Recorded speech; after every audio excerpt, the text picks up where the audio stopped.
Okay, we're ready to go here. Waiting on Otter to kick in. Hello, everyone. This is Dr. Roger Paul, and tonight we're going to continue our study of the Urantia book. We're going to start a brand new paper, paper 132, the Sojourn at Rome. This is when Ganid and Jesus got to Rome, and the first thing they had to do is go see Caesar, which is kind of interesting because they had a message they had to deliver. Right. One more response here. Should be ready to go any second. Okay, here we go. Tell you what, I think I'll start reading tonight since I get so many people to sick. Let me change the screen first. Here we go. The Sojourn at Rome. Since Ganid carried greetings from the princes of India to Tiberius, Caesar, the Roman ruler, on the third day after their arrival in Rome, the two Indians and Jesus appeared before him. The morose emperor was unusually cheerful on this day and chatted long with the trio. And when they had gone from his presence, the emperor, referring to Jesus, remarked to the aide standing on his right, "If I had that fellow's kingly bearing and gracious manner, I would be a real emperor, huh?" So even Tiberius realized he was standing in front of greatness when Jesus was there. That's a pretty good compliment, I'd say. Sense of humor. Yeah, sense of humor. This is a picture of a carving of him. And here's another. I got a whole bunch of these, a whole series of them in these slides, so you can look at them at your leisure. And I actually put a tag over the naughty parts on this one. You didn't have to do that. Yeah. Because the real picture is on the website. Okay, here we go. Do you feel like trying to read there? Do you feel like trying to read? I'll try. You don't have to. Oops, Unmute. I clicked the wrong one. Yeah. The mute button's over in the corner, right there. Okay. Excuse me, I'm so sorry. While at Rome, Ganid had regular hours for study and for visiting places of interest about the city. You sound like I can't. Yeah. Go ahead and Okay. I'm sorry. Rodney, would you like to take this one? Yes, no problem. Thank you. Hopefully. While at Rome, Ganid had regular hours for study and for visiting places of interest about the city. His father had much business to transact, and desiring that his son grow up to become a worthy successor in the management of his vast commercial interest, he thought the time had come to introduce the boy to the business world. There were many citizens of India in Rome, and often one of Ganid's own employees would accompany him as an interpreter so that Jesus would have whole days to himself. This gave him time in which to become thoroughly acquainted with the city of 2 million inhabitants. He was frequently to be found in the Forum, the center of political, legal, and business life. He often went up to the Capitolium and pondered the bondage of ignorance in which these Romans were held as he beheld this magnificent temple dedicated to Jupiter, Juno, and Minerva. He also spent much time on Palatine Hill, where were located the emperor's residence, the temple of Apollo, and the Greek and Latin libraries. So he was right there in the middle of everything, wasn't he? all the important places, and got to see everything. Downtown. And he thought it was kind of ignorant of the people there because they dedicated temples to Jupiter, Juno, and Minerva. These beings that didn't really exist. So you could understand that. You have something to say, Jane? No, I'm good. Okay. And here's a picture, I believe, was what the left of that temple area. These pictures are really interesting. I urge y'all to go out to the website and download the slides. They got a lot of interesting things here. You can see the Capitolian here that they were just talking about, and other places they talk about in this paper. They have little pictures of what they would have looked like back then, and some descriptions of things like that. And this is the one that is up on a big mountain or hill. This is during the Archaic period, and some other interesting pictures here, the ruins and that sort of thing. So there's still a lot of things in Rome there that were left from 2,000 years ago. The ruins. And there's Apollo, one of the gods they worship. And this is a real interesting one. It's got about I think it's 32 different areas they point out in this map of the old Roman times. Wow. And, it's very good. Yeah. Some of them are really interesting. I'm not going to spend our study time going through them. We can go on from there. Letch, would you take the next one, please? Okay. At this time, the Roman Empire included all of southern Europe, Asia Minor, Syria, Egypt, and Northwest Africa, and its inhabitants embraced the citizens of every country of the Eastern Hemisphere. His desire to study and mingle with this cosmopolitan aggregation of Urantia mortals was the chief reason why Jesus consented to make this journey. So he really looked forward to mixing with all the different kinds of people he could meet, and this benefited him for what he needed to learn to go on with his bestowal. And my goodness, this is small. Jane, can you read that all right? I can make it a bit larger, so I think I can. Yes. Was that a yes? Yes. Okay. Can you hear me? Yeah, I can hear you just fine. I just want to make sure you could read it all right before we went on. Let me get it up here. Okay. Because I could take this one, you can take the next one. It's not much better, though. Sure. So. Yeah, let's do that. You want me to take this one? Okay. Yeah.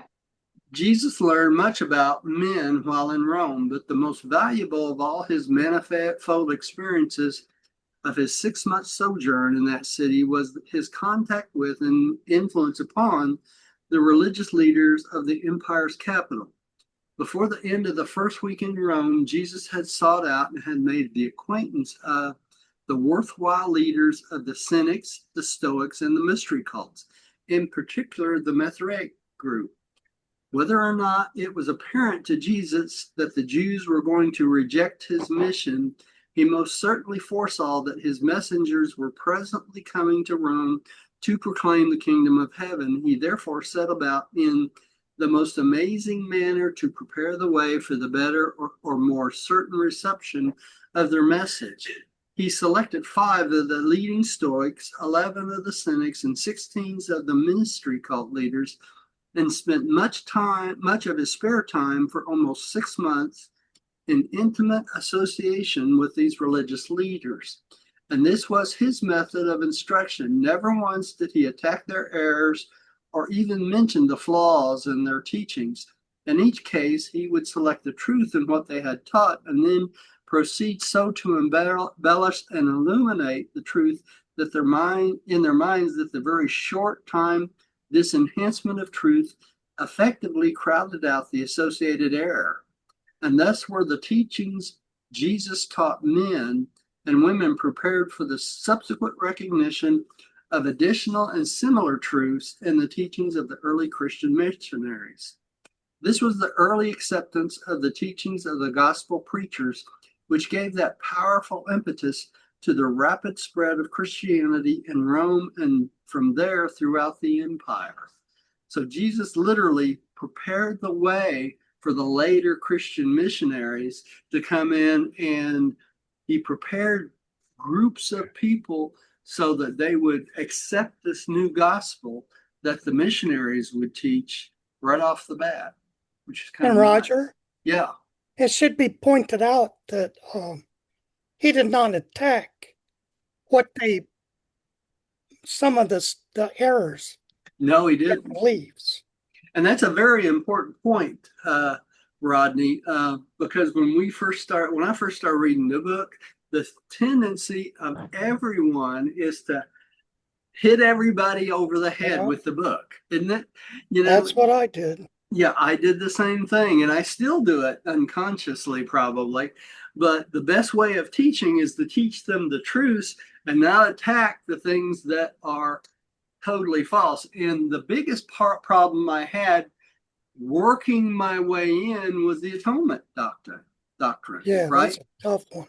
That's the hardest thing because Christians are so integrated in those thoughts of atonement. When you start teaching that they didn't need the atonement doctrine, that God the Father forgives sin, they just don't want to accept it. And I see it every day. When I make these slides that I put out, the inspirational slides, I've been putting out about a set a week of about 30 slides each week and call them inspirational quotes. But even throughout all of those, almost every set at one point or another mentions the fact that God forgives sin. No atonement is necessary, even in these slides.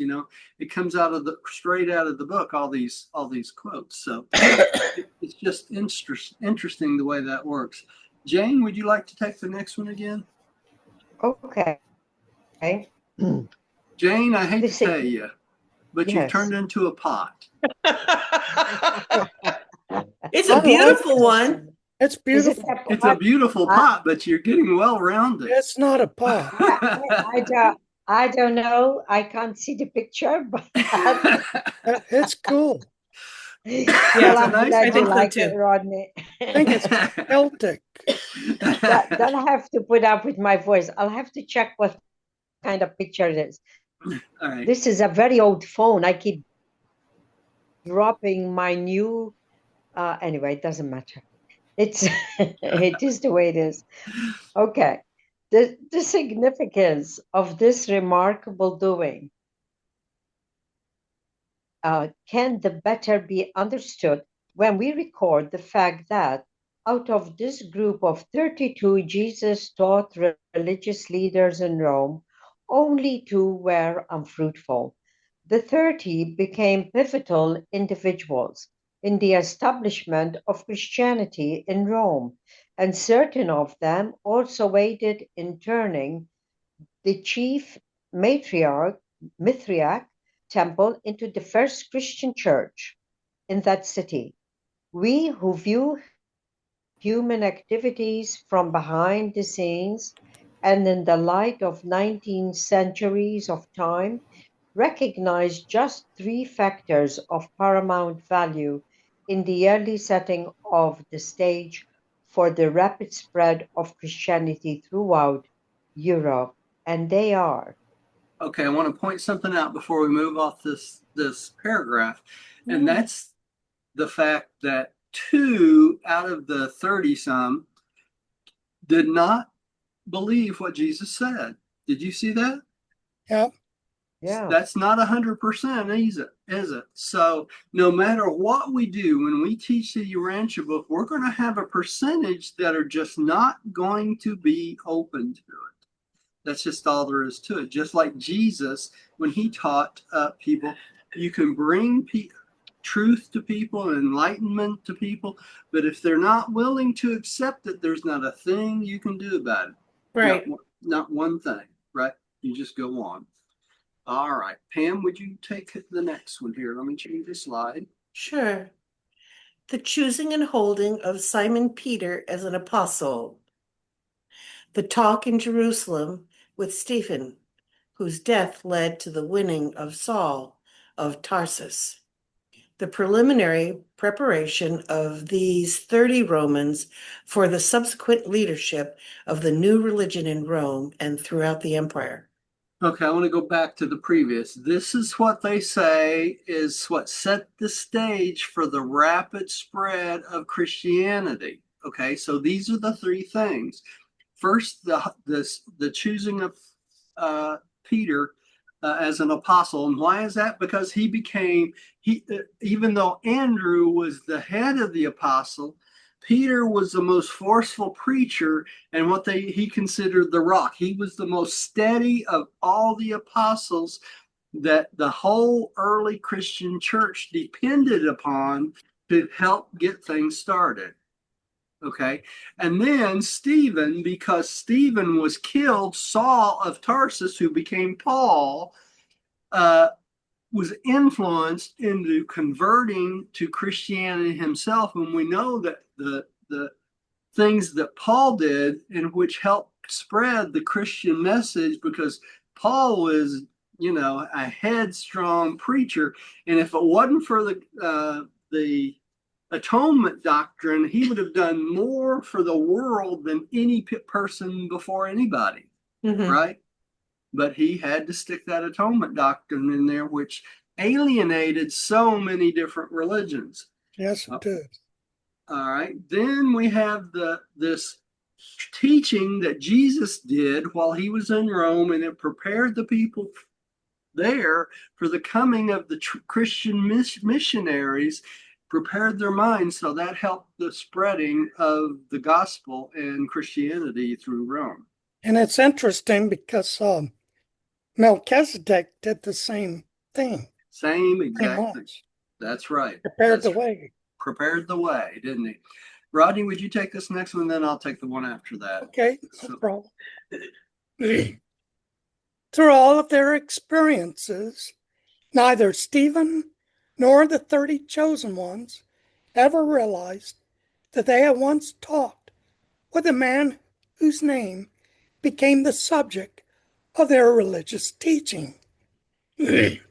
Jesus' work in behalf of the original 32 was entirely personal. In his labors for these individuals, the scribe of Damascus never met more than 3 of them at one time, seldom more than 2. While most often he taught them singly. And he could do this great work of religious training because these men and women were not tradition bound. They were not victims of a settled preconception as to all future religious developments. Okay, there's two subjects here I want to mention. First of all, Stephen. Stephen, Jesus met earlier, and Stephen never realized that he met him. Remember that from previous lessons? Okay, so Stephen met Jesus earlier, became a Christian. He was the first Christian that was killed in the name of Christianity. He was stoned. He was stoned. Was that with the arrows? No, that was, I believe he was stoned to death, if I remember correctly. Yeah, he was stoned to death. Yeah, and Paul saw this, and that's what converted Paul. The other thing I want to mention here is that Jesus never met with any of these 32 people. Remember, 30 of them converted to his thinking, and 2 of them rejected it completely. But these 30 people that he taught one, 2, or 3 at a time. He never taught them all at the same time. So it wasn't like he was meeting in a group or anything like that teaching, was he? He was doing it individually. And that's pretty much what we do when we teach the book most of the time, right? All right. Let's see here. I guess I'm up again. Many were the times in the years so soon to follow that Peter, Paul, and the other Christian teachers in Rome heard about the scribe of Damascus who had preceded them and who had so obviously, and as they're supposedly unwittingly, because he never told any of them that he went to Rome, right? Prepared the way for their coming of this new gospel. Though Paul never really surmised the identity of the scribe of Damascus, he did a short time before his death, because of the similarity of personal descriptions, reach to the conclusion that the tent maker of Antioch was also the scribe of Damascus. On one occasion, while preaching in Rome, Simon Peter, on listening to a description of the Damascus scribe, surmised that this individual might have been Jesus, but quickly dismissed the idea, knowing full well, so he thought, that the master had never been in Rome. So he never even told Peter and Andrew that he had gone to Rome. That's cool. Kind of interesting, isn't it? Mm. 1, true values. Let's see here. I'm all discombobulated. Lech, would you take the next one? Lech, you Okay. sound like you got a cold too. Yeah, getting over one. We all have these summer colds. No. That time of year. Yeah. Okay. True values. It was with Angamon, the leader of the Stoics, that Jesus had an all-night talk early during his sojourn in Rome. This man subsequently became a great friend of Paul and proved to be one of the strong supporters of the Christian church at Rome. In substance and restated in modern phraseology, Jesus taught Angamon. Okay. So why don't you walk in and get your lozenges? There's some above my toilet. There's a bag in the left-hand bottom corner above my toilet. There's some cherry roots in a bag down in the corner. You'll get several of them. Yeah. Okay, so Jesus taught one of the leaders of the Stoics, Agamon, and this coming up is what they talked about. All right. Jane, would you take the next one?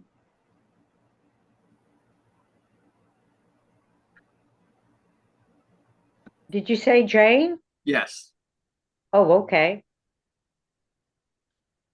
The standard of true values must be looked for in the spiritual world and on divine levels of eternal reality. To an ascending mortal, all lower and material standards must be recognized as transient, partial, and inferior.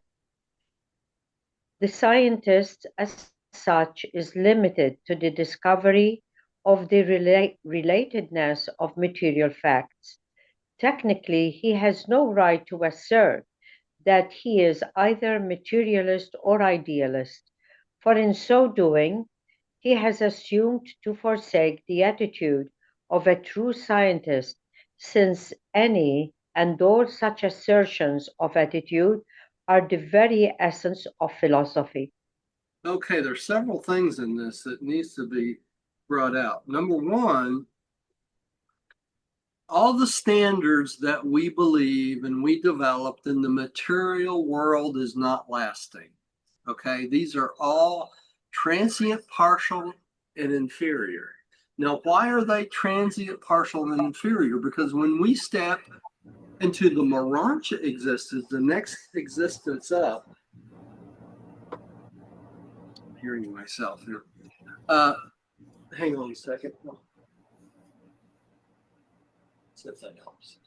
When we step to the next, whoops, I missed it. When we step to the next existence up into the Urantia existence, all these things that we have learned as material standards change significantly. Okay, so all these things we hang on to in this world may change dramatically when we go from the material to the Urantia, because we're going from a totally finite look into a Urantia destination or look of the universe. So what Jesus is talking about here, as a materialist or an idealist, what they're doing when they're saying things are just like they believe they are, the whole finite world is the basis of everything, they're discounting all existences outside the finite. So when they do that, their philosophy is what? In error. Yeah. They're total philosophy. And we see that in our existence today. You know, when we look through the Hubble telescope or the Webb telescope or any of these, we see a finite world out there of material things because we know all the planets are what? Material, right? So that means they all exist within this finite ideal. So when you make assumptions of everything that's going on in the finite world, you're missing the total assumptions of the reality of the Urantia, spiritual, absonite, and absolute existences. You're Correct. missing them all, right? So if you base all of your science on a finite assumption, then you're missing the whole point of the other 6 levels of existence. Correct. Does that make sense? Yes. So that's why when we study the 7 absolutes, that's why it becomes so important, because the 7 absolutes integrates all 7 levels also of reality itself.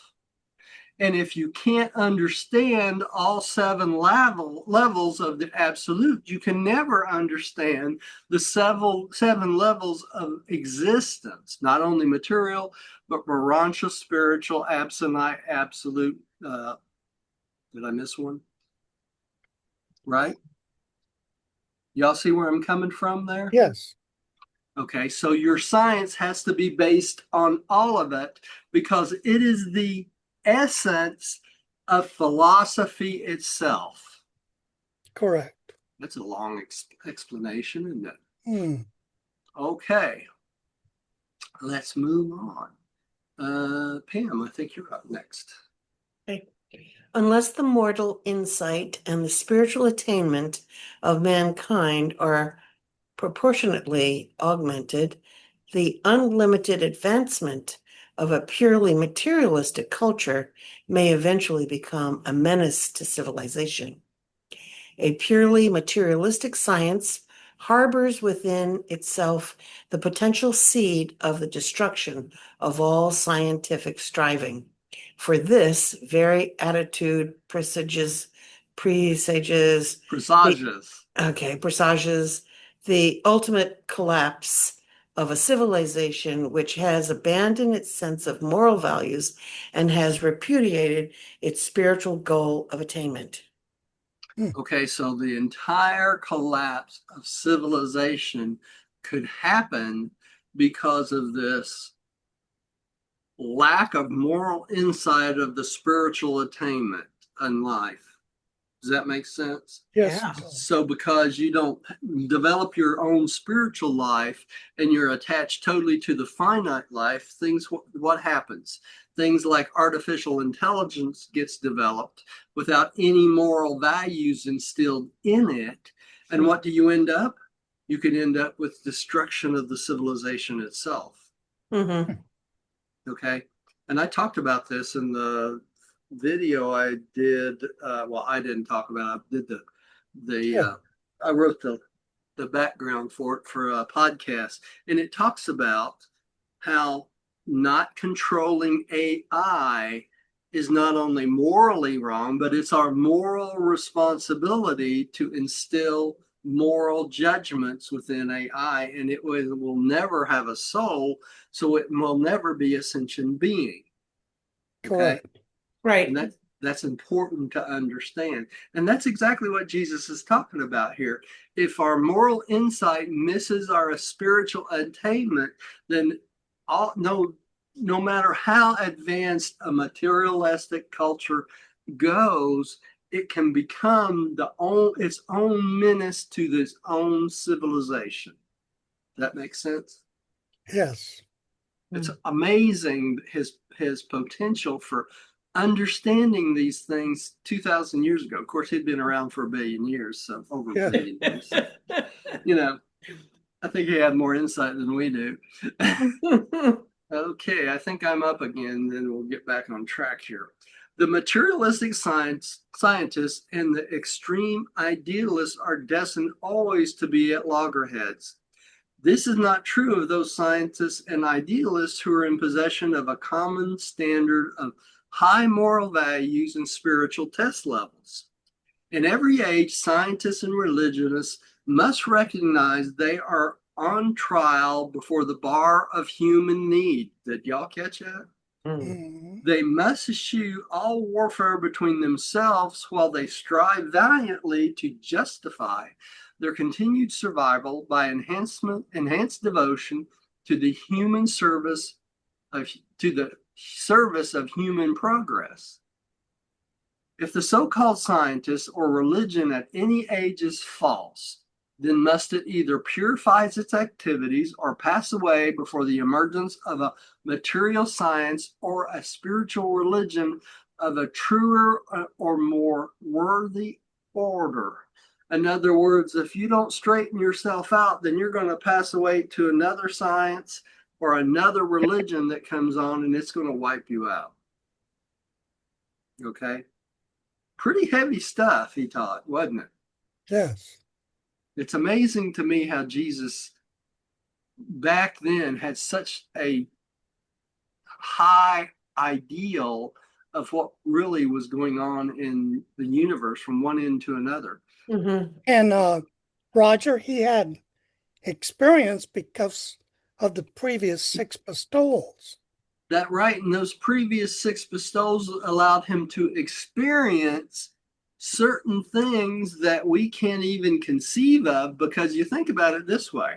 If he was Melchizedek and a Lananandek son and an angel and a material at different levels of societies, on different levels of their evolution, he saw it all from the beginning to the end, didn't he? He could understand on a lower level how Yeah. to communicate these advanced ideas. Exactly, and that's one of the reasons he came down for the 7th bestowal, wasn't it? Was to come down to the very, very lowest finite level, the dummies, as we could be called, to try to explain to them how to bring themselves up to a higher level, right? Right. So it's really amazing. Would love to sit at his feet and listen to him. It Oh, was of course. something else. You skipped Did I skip you advanced. 2 of them instead of 1? Mm-hmm. No, yeah, you did. Good and evil. There. Good and evil. Okay. All right. You're up, Rodney.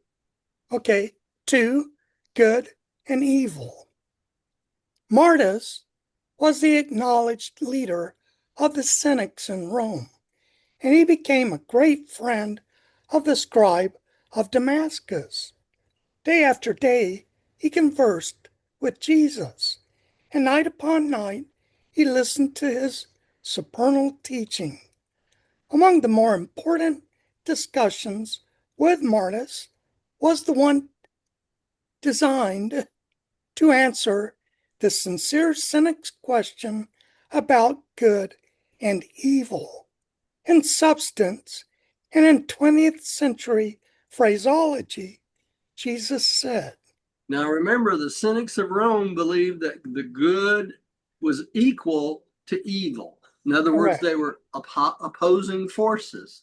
They believed evil was just as strong as good, and we know that's not true now, don't we? correct, So we have to look at it from that viewpoint, that they believe, just like they do here in this time and age, that there's 2 opposing forces, there's good and there's evil, and they're both equal to each other, and that's not the case at all. Good always overrides evil. Okay, Lech, would you take the next? Okay. My brother, good and evil are merely words symbolizing relative levels of human comprehension of the observable universe. If you are ethically lazy and socially indifferent, you can take as your standard of good the current social usages. If you are spiritually indolent and morally unprogressive, you may take as your standards of good the religious practices and traditions of your contemporaries.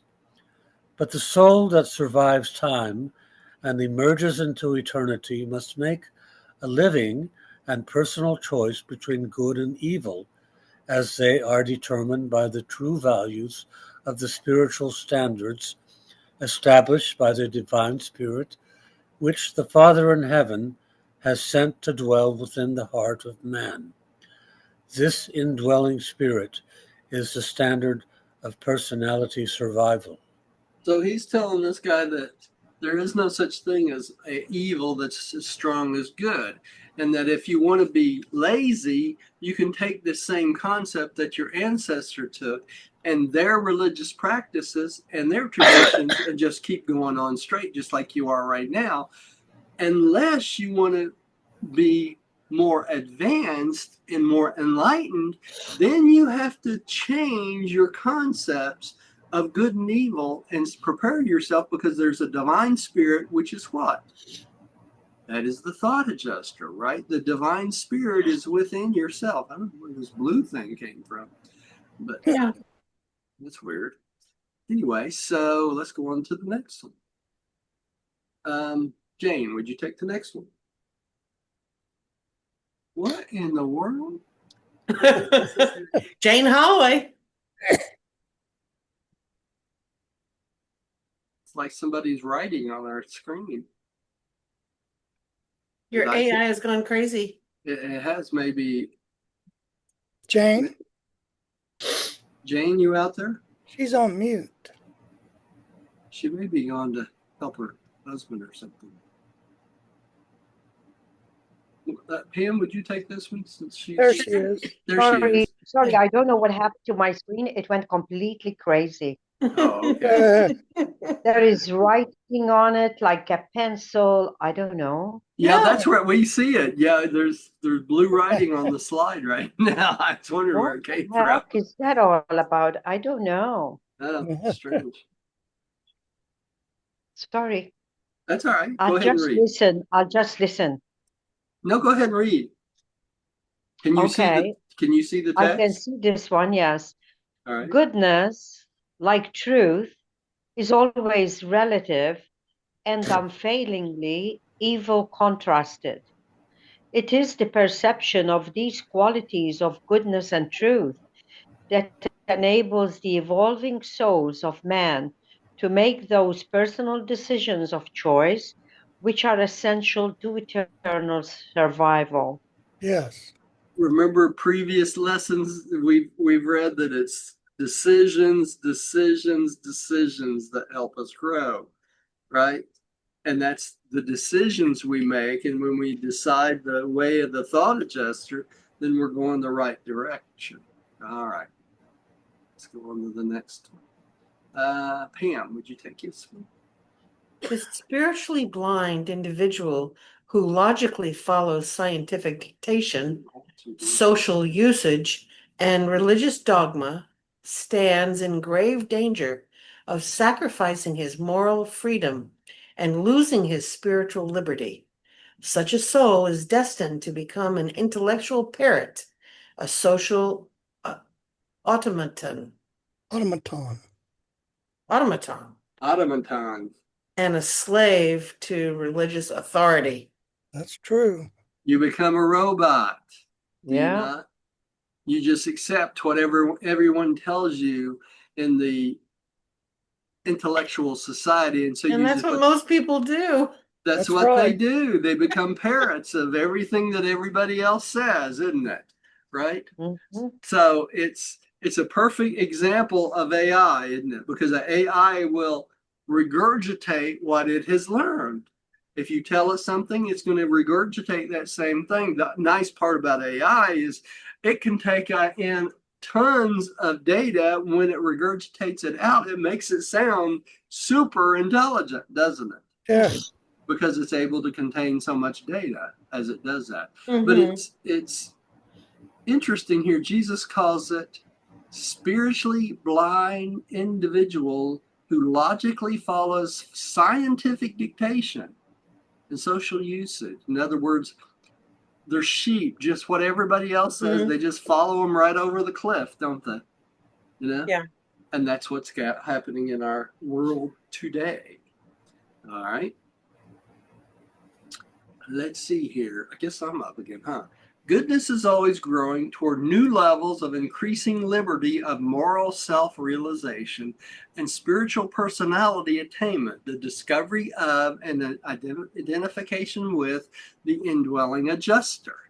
That's so important, right? We keep trying to identify with the adjuster. And the experience is good when it heightens the appreciation of beauty, augments the moral will, enhances the discernment of truth, enlarges the capacity to love and serve one's fellows, exalts the spiritual ideal, and unifies the supreme human motives of time with the eternal plans of the adjuster, all of which lead directly to the increased desire to do the Father's will, thereby fostering the divine passion to find God and be more like Him. Would you call that a run-on sentence? As Millie used to say, the whole paragraph is just one sentence, just about. Right. Yeah. Right. You know. But let's see what he says here, right? As we increase our level of understanding, self-realization, and personality attainment. That's what he's talking about, right? The discovery of the identification of the adjuster. This allows us to learn new moral concepts, love one another more, and do God's will right off the bat, doesn't it? Mm-hmm. It's as straight as you could be. All right, Rodney, would you take the next one? Yes. As you ascend the universe scale of creature development, you will find increasing goodness and diminishing evil in perfect accordance with your capacity for goodness experience and truth discernment. The ability to entertain error or experience evil will not be fully lost until the ascending human soul achieves final spirit levels. So this will not completely change until we actually become full-fledged spirits, right? Phew. That's all there is to it. So, in By other then, words, through the Urantia state, through the Urantia state, we're going to increase our goodness and diminish the evil over and over and over, and with each level, right? With each planet as we go up, we'll see less and less evil and more goodness coming into fruition in our existence over Good. time. All right. Powerful stuff here.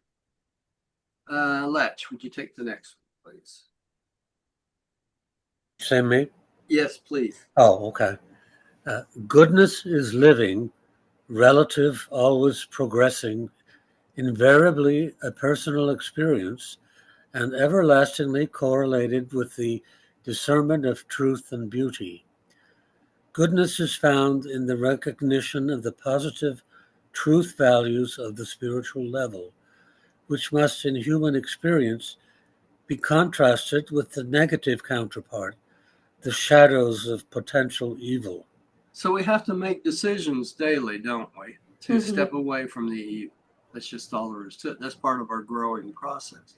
And one of the reasons Jesus' seventh bestowal on this lower level of mortals was so that he could experience that struggle between the potential of evil and that which is good.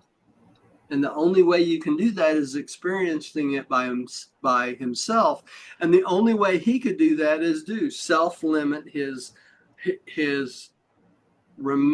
memory of what he was before he became to the earth.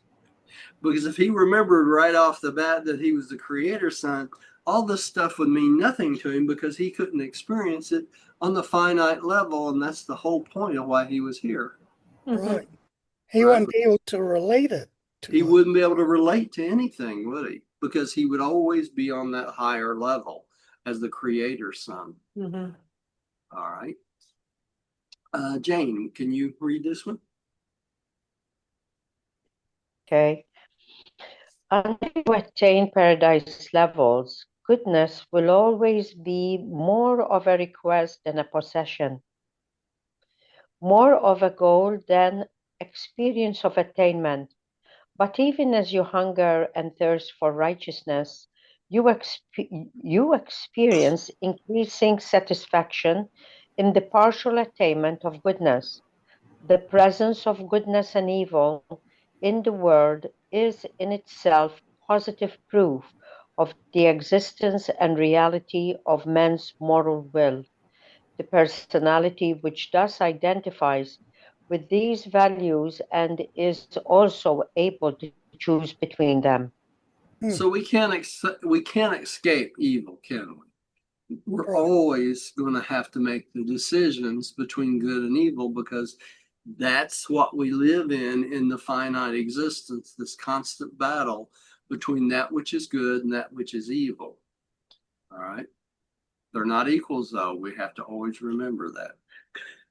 Pam, would you take the next one, please? By the time of the attainment of paradise, the ascending mortals' capacity for identifying the self with true spirit values has become so enlarged as to result in the attainment of the perfection of the possession of the light of life. Such a perfected spirit personality becomes so wholly divinely and spiritually unified with the positive and supreme qualities of goodness, beauty, and truth that there remains no possibility that such a righteous spirit would cast any negative shadow of potential evil when exposed to the searching luminosity of the divine light of the infinite rulers of paradise. In all such spirit personalities, goodness is no longer partial, contrastive, and comparative. It has become divinely complete and spiritually replete. It approaches the purity and perfection of the Supreme. So we're not automatically perfect, are we, when we get to the mansion worlds? That's No. right. Not even close. And this is the case all the way through our spirit climbing up through Havona, all the way up till we reach paradise, too. There's always that possibility of the evil that we have been accustomed to in this existence can creep into our consciousness. And we can see that perfect example in that of the Lucifer rebellion, can't we? Mhm. Even though these creatures were created on high perfection levels, they still allowed the evil to creep into their existence, but they had to consciously choose that way of life rather than perfection. Do you see what he's saying here? Mhm. Yeah. So it's a constant thing of choice to choose the Mhm. Father's way over and over and over again. All right. The possibility of evil is necessary to moral choosing, but not the actuality thereof. A shadow is only relatively real. Actual evil is not necessary as a personal experience. Potential evil acts equally as well as a decision stimulus in the realms of moral progress on the lower levels of spiritual development. Evil becomes a reality of personal experience only when a moral mind makes evil its choice. So this exactly is why during the Lucifer rebellion, all the beings that were experiencing what was going on, they could see this going on and still not have to be part of it to grow from the experience, did they? Right. So those who stayed loyal gained as much as those who chose the evil because they could see it working out in their lives and the results of such potential evil that was going on. It's that way now, too. It's that way now, too. Diane says it's that way now, too. And that's true. It is.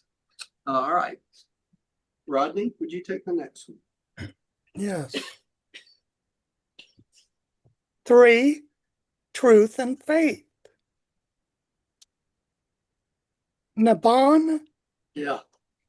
was a Greek Jew and foremost among the leaders of the chief mystery cult in Rome, the Mithraic.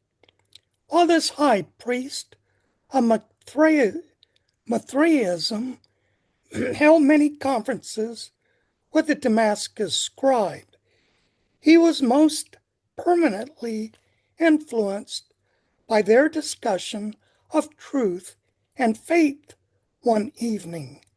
Naban had thought to make a convert of Jesus and had even suggested that he return to Palestine as a Mithraic teacher. He little realized that Jesus was preparing him to become one of the early converts to the gospel of the kingdom. Restated in modern phraseology, the substance of Jesus' teaching was. So Naban thought he could convert Jesus to be a Mithraic priest, didn't he? Little did he know. Okay, Letch, would you take the next one? Okay. Truth cannot be defined with words, only by living. Truth is always more than knowledge. Knowledge pertains to things observed, but truth transcends such purely material levels in that it consorts with wisdom and embraces such imponderables as human experience, even spiritual and living realities. Knowledge originates in science, wisdom in true philosophy, truth in the religious experience of spiritual living. Knowledge deals with facts, wisdom with relationships, truth with reality values. You see how Jesus breaks them all down as separate entities, right? Instead of just all in one. All right. Jay, would you take the next one? There's a lot to remember there. Yeah. Man tends to crystallize science, formulate philosophy, and dogmatize truth, but he is mentally lazy in adjusting to the progressive struggles of living, while he is also terribly afraid of the unknown. Natural man is slow to initiate changes in his habits of thinking and in his techniques of living. What's the worst thing we have? Fear, right? Fear of ridicule by our friends, neighbors, relatives, things like that. Because soon as you start to go on a pathway of unique living, of a religious life, of an enlightened life, what happens? Everyone around you tries to convince you that what? You are wrong, right? And that's the way it is today. That's the way it's been in the past, and that's the way it'll probably always be.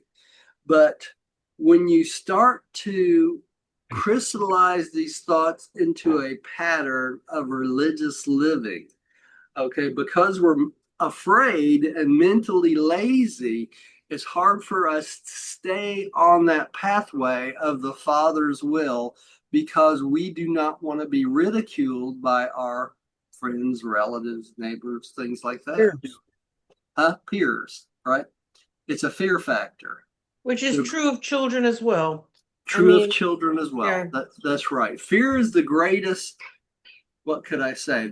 The greatest retardant to spiritual enlightenment and growing in your life. If you get rid of your fear, then you're more likely to be open to spiritual concepts and things that will benefit you greatly, not only for yourself, but all the fellow people around you, fellow man. Okay. Okay. Let's see. Pam, I believe you're up. Revealed truth, personally discovered truth, is the supreme delight of the human soul. It is the joint creation of the material mind and the indwelling spirit. The eternal salvation of this truth discerning and beauty loving soul is assured by that hunger and thirst for goodness which leads this mortal to develop a singleness of purpose to do the Father's will, to find God and to become like him. There is never conflict between true knowledge and truth. There may be conflict between knowledge and human beliefs, beliefs colored with prejudice, distorted by fear, and dominated by dread of facing new facts, of material discovery, of spiritual progress. Now, why would that be, y'all? Why there's this dreaded fear of new facts, material discovery, and spiritual progress? Because then we have to make changes in our existence, don't we? And it's hard to change.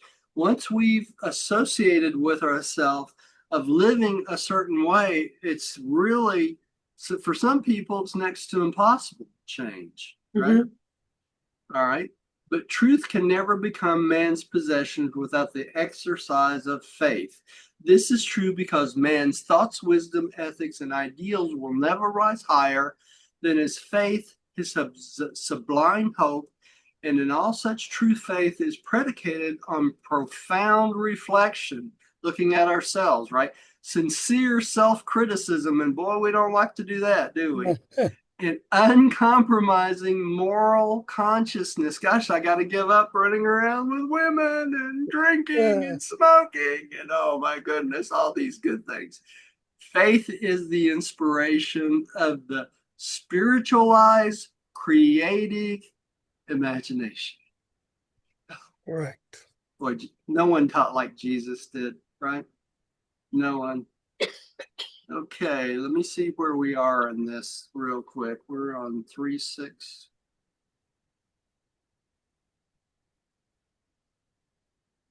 Have to look at my other computer. We got 6:56. Yeah, I think we better quit here and do our prayer, and we'll take this up from this slide next time.